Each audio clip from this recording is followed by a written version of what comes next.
ദൈവനാമത്തിന് മഹത്വം ഉണ്ടാകുമാറാകട്ടെ. ഇന്നുവരെ ജീവിപ്പാൻ ദൈവം തന്ന ഉപകാരങ്ങളെ ഓർത്ത് സ്തോത്രം ചെയ്യാം. ഞാൻ കുര്യൻ എം ചാക്കോ. സഭാപാസ്റ്റർ പ്രസംഗത്തിനായി പുറപ്പെട്ടു. യാത്രാമധ്യേ കണ്ട പത്രപ്രവർത്തകനുമായി സംസാരിക്കുന്നതിനിടയിൽ പ്രസംഗ വിഷയത്തിലേക്ക് പത്രപ്രവർത്തകൻ കടന്നു. കഴിഞ്ഞ ദിവസത്തെ പ്രസംഗം നന്നായിരുന്നു.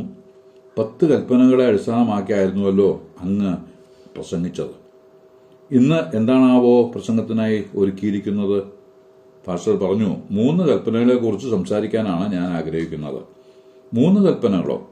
പത്രപ്രവർത്തകൻ ആകാംക്ഷയോടെ ചോദിച്ചു. അതെ, 3 കൽപ്പനകൾ. നിങ്ങൾ മീഖ എന്ന പ്രവാചകനെക്കുറിച്ച് കേട്ടിട്ടില്ലേ? അദ്ദേഹത്തിന്റെ പേരിലുള്ള പുസ്തകത്തിലെ ഈ വാക്യം ഒന്ന് വായിച്ചു നോക്കൂ.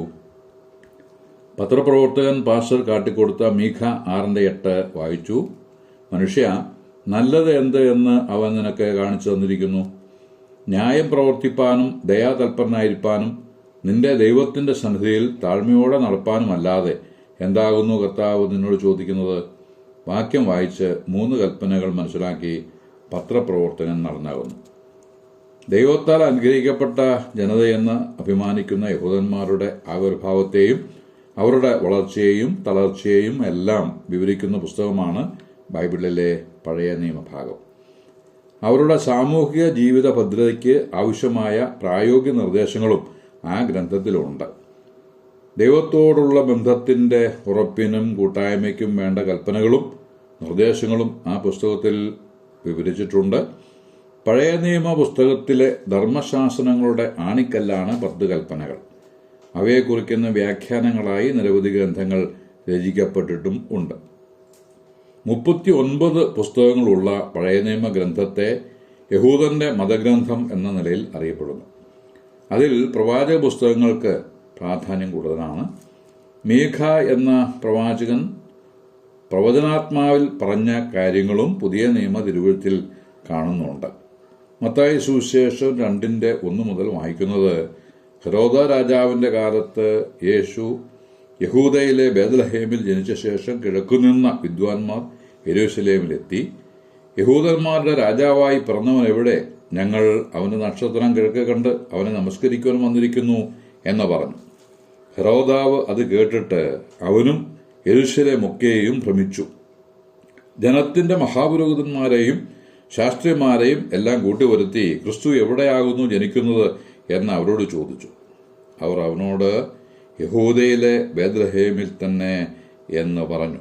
മീഖ 5:2 ഉദ്ധരിച്ചു. അത് ഇപ്രകാരമാണ്: യഹൂദ്യ ദേശത്തിലെ ബേത്ലഹേമേ, നീ യഹൂദ പ്രഭുക്കന്മാരിൽ ഒട്ടും ചെറുതല്ല. എന്റെ ജനമായ ഇസ്രായേലിനെ മേയ്പ്പാനുള്ള തലവൻ നിന്നിൽ നിന്ന് പുറപ്പെട്ടു വരും എന്നിങ്ങനെ മീഖ പ്രവാചകൻ എഴുതിയിരിക്കുന്നത് ശ്രദ്ധയിൽപ്പെടുത്തി. ഇതുകൂടാതെ യേശു കർത്താവ് തന്റെ ശിഷ്യന്മാരെ നിയോഗം ഏൽപ്പിച്ച് അയച്ച സമയത്തും മീഖയുടെ പുസ്തകത്തിൽ നിന്ന് അതിന്റെ 7:6 ഉദ്ധരിക്കുകയുണ്ടായി. അത് മത്തായി സുവിശേഷകൻ 10-ാം അധ്യായം 35-36 വാക്യങ്ങളിൽ വ്യക്തമാക്കിയിരിക്കുന്നു. അവ ചുരുക്കമായി പറഞ്ഞാൽ മനുഷ്യന്റെ വീട്ടുകാർ തന്നെ അവന് ശത്രുക്കളാകും എന്നാണ്. സുവിശേഷം അംഗീകരിച്ച് കർത്താവിന്റെ പിന്നാലെ ഇറങ്ങി പുറപ്പെട്ടവർ ഈ ശത്രുതയും ഒറ്റപ്പെടലും അനുഭവിക്കേണ്ടി വന്നിട്ടുണ്ട്. ഈ പുസ്തകത്തിലെ ശ്രേഷ്ഠ ഉപദേശങ്ങളുടെ കലവറയാണ് ആദ്യം ഉദ്ധരിച്ച വാക്യമായ 6:8. ഏതൊരു കാലത്തുമുള്ള മനുഷ്യന് പ്രായോഗിക നിർദ്ദേശം നൽകുന്ന വാക്യം. സതുപദേശങ്ങളുടെ കുറവല്ല മനുഷ്യന്റെ പ്രശ്നം. അത് എല്ലാ മതങ്ങളിലും വേണ്ടുവോളമുണ്ട്. അവ നിറവേറ്റുന്നതിനുള്ള വരദാനമാണ് ആവശ്യം. ദൈവകൃപ കൂടാതെ ആർക്കും കൽപ്പനകൾ നിറവേറ്റുന്നതിനും വിജയകരമായ ജീവിതം നയിക്കുന്നതിനും സാധിക്കുകയില്ല. സാത്താന്റെ പ്രലോഭനങ്ങളെ അതിജീവിച്ച് മുന്നേറുന്നതിനും ദൈവകൃപ കൂടിയേ തീരൂ. കൃപാവരത്തിന്റെ സ്രോതസ് മനുഷ്യർക്കായി തുറന്നിട്ടുണ്ട് എന്ന് ബൈബിൾ വ്യക്തമാക്കുന്നു. അതുകൊണ്ട് കരുണ ലഭിപ്പാനും തക്ക സമയത്ത് സഹായത്തിനുള്ള കൃപ പ്രാപിപ്പാനുമായി നാം ധൈര്യത്തോടെ കൃപാസനത്തിന് അടുത്ത് ചെല്ലണം എന്ന് ഇബ്രായ ലേഖനം 4:16 വായിക്കുന്നു. അവിടെ നമ്മെ സഹായിപ്പാനായി യേശുക്രിസ്തു എന്ന മഹാപുരോഹിതൻ സദാസമയമുണ്ട്. മനുഷ്യന്റെ പാപസ്വഭാവത്തെയും അവന്റെ നിസ്സഹായമായ അവസ്ഥയെയും ന്യായപ്രമാണം തുറന്ന് കാട്ടും. പരാജിതനായ മനുഷ്യനെ വിജയത്തിലേക്ക് നയിക്കുന്നതും യോഗ്യമായ ജീവിതത്തിന് ഉടമയാക്കുന്നതും ദൈവകൃപയാണ്. ഈ കൃപ വ്യക്തികളിൽ വ്യാപരിക്കുന്നത് കണ്ട് നമുക്ക് മനസ്സിലാക്കാൻ സാധിക്കുന്നതുമാണ്. ഉദാഹരണമായി പൗലോസ്ലീഹായെ തന്നെ എടുക്കാം. തന്റെ ജീവിത സാക്ഷ്യം താൻ പല ആവർത്തി പ്രസ്താവിക്കുന്നുണ്ട്. പ്രവൃത്തിയുടെ പുസ്തകം 26:4 മുതൽ വായിക്കുന്നത്, എൻ്റെ ജാതിക്കാരുടെ ഇടയിലും യെരൂശലേമിലും ബാല്യം തുടങ്ങിയുള്ള എൻ്റെ നടപ്പ് യഹൂദന്മാർ എല്ലാവരും അറിയുന്നു. ഞാൻ നമ്മുടെ മാർഗത്തിൽ സൂക്ഷ്മമേറിയ മതഭേദപ്രകാരം പരീക്ഷനായി ജീവിച്ചു എന്ന് അവർ ആദ്യം മുതൽ അറിയുന്നു. നസറായനായ യേശുവിൻ്റെ നാമത്തിന് വിരോധമായി പലതും പ്രവർത്തിക്കണമെന്ന് ഞാനും വിചാരിച്ചു എന്നുള്ളത് സത്യമാണ്. അത് ഞാൻ യെരൂശലേമിൽ ചെയ്തിട്ടുമുണ്ട്.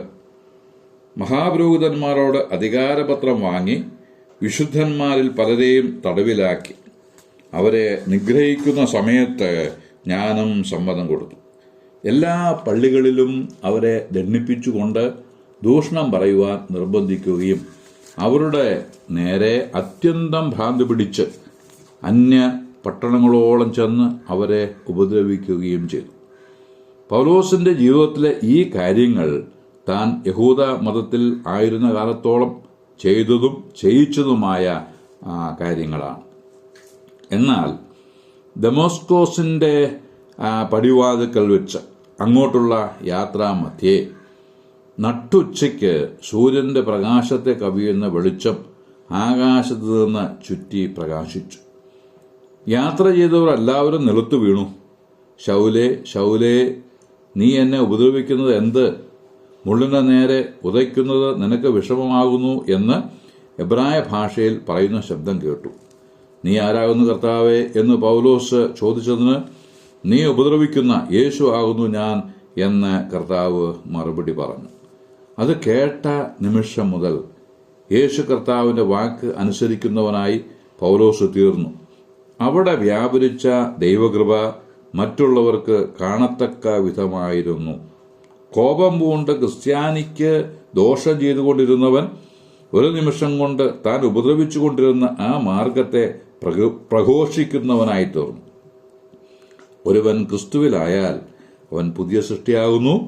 പഴയത് കഴിഞ്ഞുപോയി, ഇതാ അത് പുതുതായി തീർന്നിരിക്കുന്നു. അതിനൊക്കെയും ദൈവം തന്നെ കാരണഭൂതൻ എന്ന് കൊരിന്ത്യർക്ക് എഴുതിയ 2-ാം ലേഖനം 5:17 പറഞ്ഞിരിക്കുന്നത് പൗലോസിന്റെ വ്യക്തിപരമായ അനുഭവ സമ്പത്തിൽ നിന്നാണ്. ഏവർക്കും ആ സമ്പത്ത് സ്വന്തമാക്കാവുന്നതുമാണ്. രോഗാവസ്ഥയിലും ബലഹീനാവസ്ഥയിലും കയ്യേറ്റം ഉണ്ടാകുമ്പോഴും ഉപദ്രവങ്ങൾ നേരിടേണ്ടി വരുമ്പോഴും ഞെരുക്കവും ക്ഷീണവും അനുഭവിക്കേണ്ടി വരുമ്പോഴും കർത്താവായ യേശുക്രിസ്തുവിന്റെ വാക്കുകൾ നമുക്ക് ധൈര്യമായിരിക്കട്ടെ. എൻ്റെ കൃപ നിനക്ക് മതി, എൻ്റെ ശക്തി ബലഹീനതയിൽ തികഞ്ഞു വരുന്നു. ആ വാക്കിന്റെ ശക്തിയാൽ യോഗ്യമായി ജീവിപ്പാൻ ആവശ്യമായ കൃപ നമുക്ക് കർത്താവ് നൽകുമാറാകട്ടെ എന്ന് ആശംസിച്ച് പ്രാർത്ഥിച്ച് വാക്കുകൾക്ക് പൂർണ്ണവിരാമം കുറിക്കുന്നു. ദൈവനാമം മഹത്വപ്പെടുമാറാകട്ടെ.